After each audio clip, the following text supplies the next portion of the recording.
Bienvenue sur Africa 24 dans cette nouvelle édition du Non-Stop Info. Voici les titres de l'actualité. Le Sénégal a célébré le 59e anniversaire de son accession à l'indépendance ce jeudi 4 avril. Le président Macky Sall a profité de cet événement pour rendre hommage à l'armée nationale.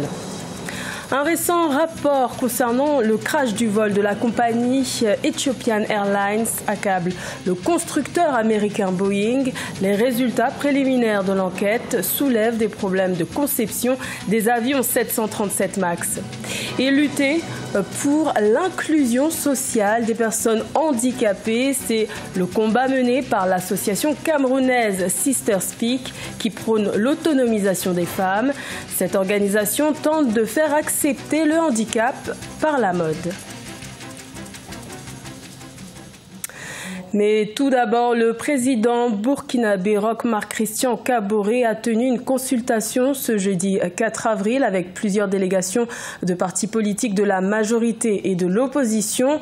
Le but étant d'examiner le contenu du prochain dialogue politique qui devrait se tenir durant ce mois d'avril, même si aucune date n'a pour l'instant été fixée.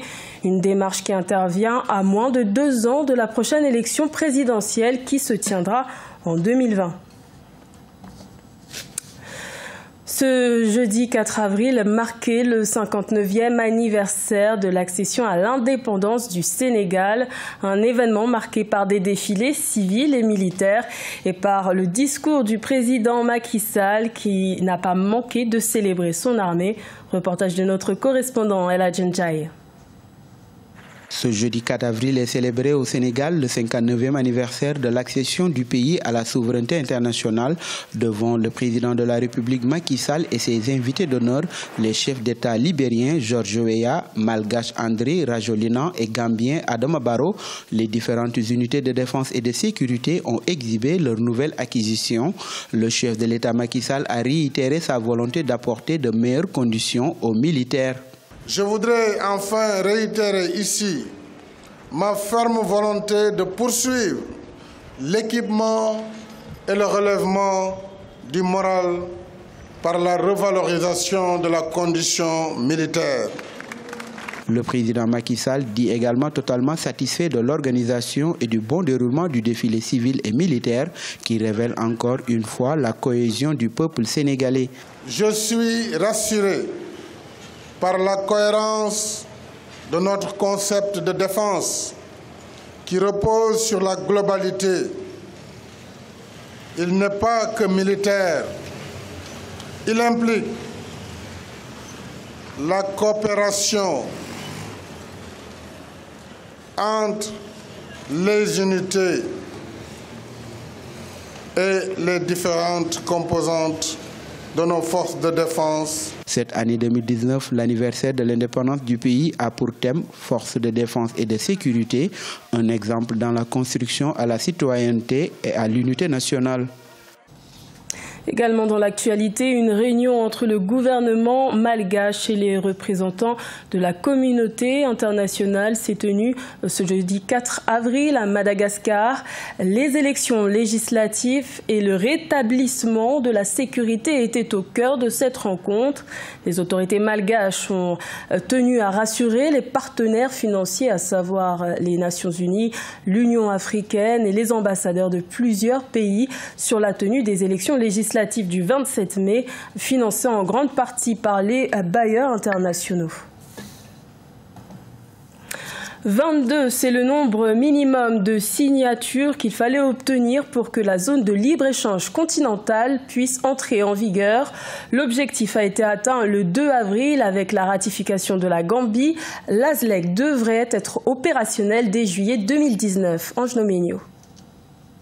La zone de libre-échange continentale entrera en vigueur à partir de juillet 2019. Après la signature de l'accord par la Gambie, le seuil minimum des 22 pays a été franchi, ce qui rend effective la zone. C'est une zone qui va forcément impacter le monde. L'Afrique, aujourd'hui, c'est la zone où l'extrême pauvreté demeure la plus élevée au monde, avec 350 millions de personnes vivant avec moins de 2 € par jour. Donc on est vraiment dans un challenge majeur où on sortira effectivement du paradoxe d'une Afrique qui regorge de nos matières premières et dont les populations sont les plus pauvres. À terme, la zone de libre-échange continentale va permettre de générer, selon les projections officielles, un produit intérieur brut de plus de 3 000 milliards de dollars et permettre la création de 300 000 emplois directs et plus de 2 millions d'emplois indirects. La zone de libre-échange qu'on a envie de faire ne s'adresse pas d'abord aux investisseurs étrangers pour pouvoir produire encore une fois pour l'étranger, mais bien pour les pays africains. À travers la zone de libre-échange, ce que l'on veut, c'est accroître la demande locale et faire en sorte qu'il y ait de véritables opportunités pour les opérateurs économiques. Les zones d'intégration régionale en Afrique sont désormais nombreuses. Le commerce intra-africain ne représente que 10% et le continent ne participe qu'à hauteur de 2% au commerce mondial, alors qu'un marché commun africain rapporterait plus de 35 milliards de dollars chaque année aux pays de l'Union africaine. Ce sont au total 346 personnes qui ont perdu la vie suite au crash des Boeing 737 en Indonésie et en Éthiopie en moins de 6 mois. Les résultats de l'enquête préliminaire pointent du doigt des problèmes de conception des appareils Boeing concernés, alors que le 737 MAX reste la dernière version du modèle d'avion le plus vendu au monde. Plus de détails avec Amen Edge. Dans un récent rapport sur l'accident du Boeing 737 MAX d'Ethiopian Airlines, les autorités éthiopiennes ont étudié les circonstances et évalué les responsabilités du drame qui a fait 157 morts. L'appareil du même type de la compagnie indonésienne Lion Air s'était abîmé en mer, faisant 189 victimes.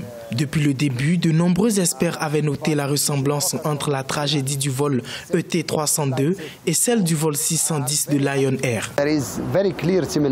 Il existe une similitude évidente avec l'accident de Lion Air, car il s'agit tout d'abord du même modèle d'avion tout neuf.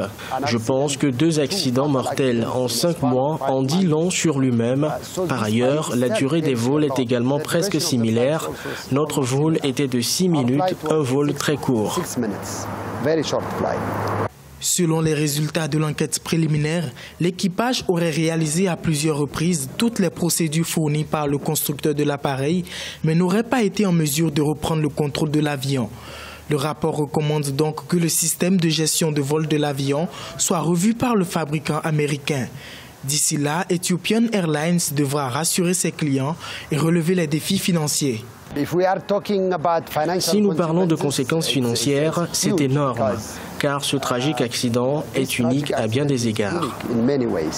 Le Boeing 737 MAX avait été livré en 2018 à la compagnie éthiopienne et avait fait l'objet d'une révision le 4 février 2019.